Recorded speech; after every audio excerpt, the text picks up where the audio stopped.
भारत के राष्ट्रगीत वंदे मातरम की रचना के 150 वर्ष पूर्ण होने के ऐतिहासिक अवसर को राष्ट्रीय उत्सव के रूप में मनाते हुए भारतीय जनता पार्टी दादरा नगर हवेली एवं दमन दीव प्रदेश द्वारा दमन के प्रतिष्ठित देवका समुद्र तट स्थित नमो पथ पर राष्ट्रगीत के समूह गान का आयोजन किया।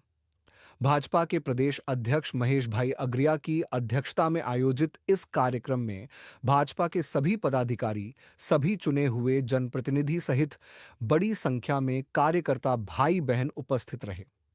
समूह गान के समापन पर सभी उपस्थितों ने देश की एकता, अखंडता को बनाए रखने और राष्ट्रीय मूल्यों के प्रति समर्पित रहने का एवं स्वदेशी का समर्थन करने का सामूहिक शपथ और संकल्प लिया।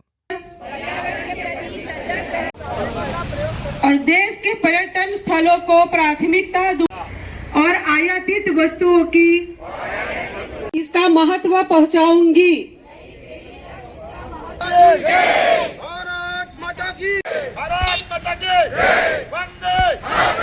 जे देश में 150 जगह पर वंदे मातरम गीतना जे 150 वर्ष पूर्ण थाय छे एना परिप्रेक्ष्य में आज दादरा नगर हवेली दमण दीव में 2 जगह पर वंदे मातरम गीतनु सामूहिक आयोजन करवामां आव्युं हतुं। एना भागरूपे आज भारतीय जनता पार्टी तमाम कार्यकर्ता भाईओ अने बहनों आज खूब मोटी संख्या में अहीं नरेन्द्र मोदी पथ पर जोड़ाया हता।